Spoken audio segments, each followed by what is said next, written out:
बोलने की सजा राहुल गांधी को मिली है।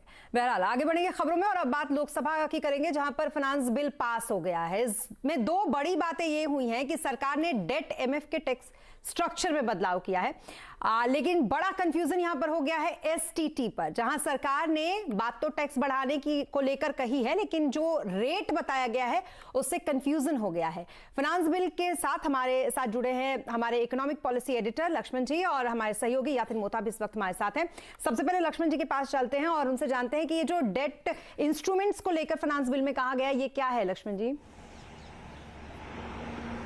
देखिए, दरअसल मामला यह है कि जब हम म्यूचुअल फंड में निवेश करते हैं तो दो तरह का निवेश होता है। एक डेट म्यूचुअल फंड में होता है, एक म्यूचुअल फंड जो हम इक्विटी में जाता है। अब प्रावधान ये किया गया है कि अगर आप डेट म्यूचुअल फंड में निवेश कर रहे हैं, यानी वैसे म्यूचुअल फंड में जिसमें इक्विटी का हिस्सा नहीं हो, उससे जो भी आपकी आमदनी होगी उस पर अब long term capital gains tax नहीं लगेगा, उस पर short term capital gains tax लगेगा।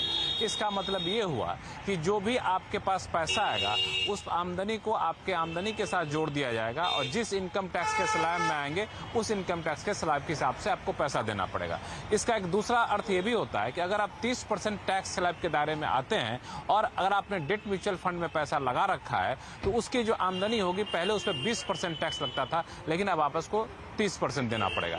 एक महत्वपूर्ण बात यह है कि अगर म्यूचुअल फंड में इक्विटी में भी पैसा जा रहा है और डेट में भी जा रहा है तो ये देखा जाएगा कि अगर 35% से कम है इक्विटी में पैसा, तब उसको डेट की तरह उसका टैक्स का कैलकुलेशन किया जाएगा। ये सारी बातें लागू होंगी 1 अप्रैल 2023, यानी अगले महीने की पहली तारीख से जो आप निवेश करेंगे उस पर लागू होगी। उससे पहले जो निवेश हो चुका है उस पर ये सारी बातें लागू नहीं होंगी। जी लक्ष्मण जी, अब जरा समझते हैं इस टैक्स के पूरे मामले को कि आखिरकार ये टैक्स कैसे लगता था और अब नए प्रावधान में क्या असर पड़ेगा। यतिन जी से यतिन जी बताएं जरा, ये इस पूरे मामले में अब टैक्स कैसे अब तक जो लगता था अब कैसे नए प्रावधान में इसको तय किया जाएगा? देखिए, सबसे पहले अगर आप डेट म्यूचुअल फंड अब तक होल्ड करते थे तो 3 साल की अवधि के बाद आपको कैपिटल गेन्स के टैक्स में राहत मिलती थी। 20% के हिसाब से वो टैक्स होता था।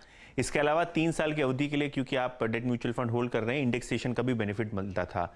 इसका मतलब ये हुआ कि जब आप बैंक में फिक्स डिपॉजिट करें और आप हाईएस्ट टैक्स स्लैब में हैं, मान लीजिए आप 30% टैक्स भर रहे हैं, तो नॉर्मल सर्कमस्टेंसेज में क्योंकि आपको टैक्स 20% है डेट म्यूचुअल फंड पे और इंडेक्सेशन बेनिफिट है, आप एफडी के मुकाबले जो टैक्स होता था डेट म्यूचुअल फंड पे वो 1/3 1/4 कम भरते थे।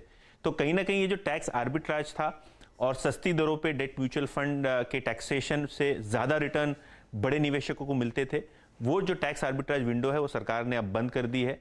इसका मतलब ये है डेट म्यूचुअल फंड हो चाहे वो इंश्योरेंस प्रोडक्ट्स हो, क्योंकि इंश्योरेंस का भी प्रावधान आपने बजट में देखा था, ये सभी इन्वेस्टमेंट्स जो क्वाज़ी एफडी का काम करती थी उनका टैक्सेशन एफडी के बराबर ही सरकार ने इस अमेंडमेंट के द्वारा कर दिया है। तो कहीं ना कहीं ये एएमसी इंडस्ट्री के लिए झटका है, क्योंकि 20 से 25% रेवेन्यू जो है वो डेट म्यूचुअल फंड्स के सेल्स से और बिक्री से आता था और वहाँ के कमीशन से आता था।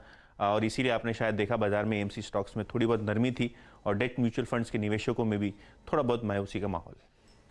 जी, इस बीच एसटीटी को लेकर भी थोड़ा कंफ्यूजन हो गया, उसको भी समझते हैं। लक्ष्मण जी से एक बार फिर चलते हैं उनके पास। फाइनेंस बिल में एसटीटी को लेकर बड़ा अनाउंसमेंट हुआ है लक्ष्मण जी, लेकिन इस पर एक कंफ्यूजन भी हो गया है, कैसे समझे इसको? दो बातें हैं। पहली बात जिस पर कोई कंफ्यूजन नहीं है वो ये है कि सिक्योरिटी ट्रांजैक्शन टैक्स यानी एसटीटी को सरकार ने बढ़ाने का फैसला लिया है। जी हाँ, इसको बढ़ाने का फैसला लिया है, चाहे ऑप्शन का हो या फिर फ्यूचर का हो। अब कितना बढ़ाए इसको लेके कंफ्यूजन जरूर है, लेकिन यहाँ पे परसेंटेज के हिसाब से देखें तो ऑप्शन बेचने पर आपको 23.5 यानी 23.5% का एसटीटी लगेगा और फ्यूचर पे आपको 25% ज्यादा एसटीटी लगेगा। ऑप्शन बेचने पे पहले के मुकाबले 23.5% ज्यादा लगेगा और फ्यूचर पर 25% ज्यादा एसटीटी लगेगा। और ये जो है सरकार ने इसका संशोधन लोकसभा से पारित भी कर दिया है। हालांकि इसमें जो कंफ्यूजन है उसको लेकर के कि रकम कितनी बड़ी है ये एक देखने वाली बात है। इसको लेकर के अगले कुछ घंटों में वित्त मंत्रालय की तरफ से सफाई आते हुए आपको दिखेगी, लेकिन फिलहाल यही है कि ऑप्शन बेचने पे 23.5% एसटीटी बढ़ा है और फ्यूचर पर 25% ज्यादा एसटीटी लगेगा। जी, तो एसटीटी पर ये कंफ्यूजन और ये स्थिति कहां बन रही है यतिन जी, आपसे भी समझना चाहेंगे हम।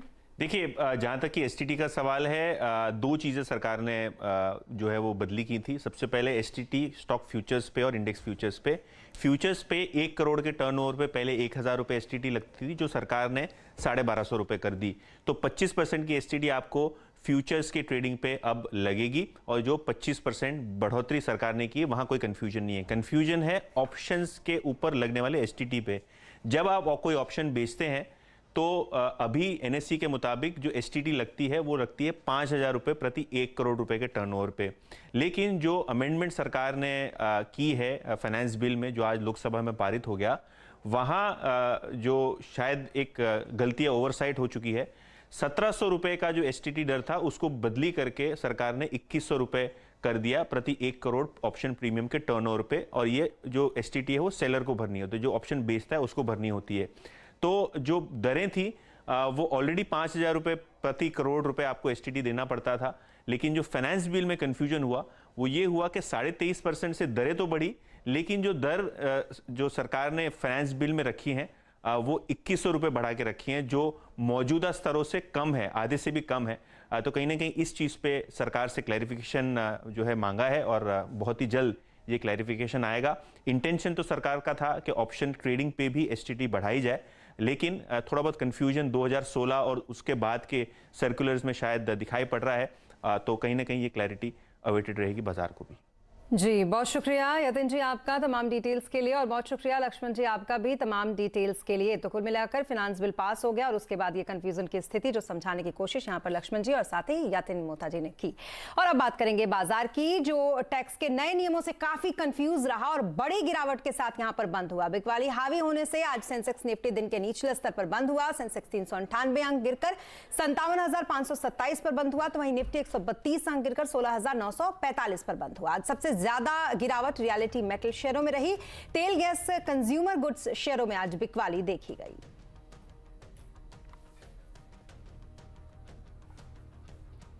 और बाजार का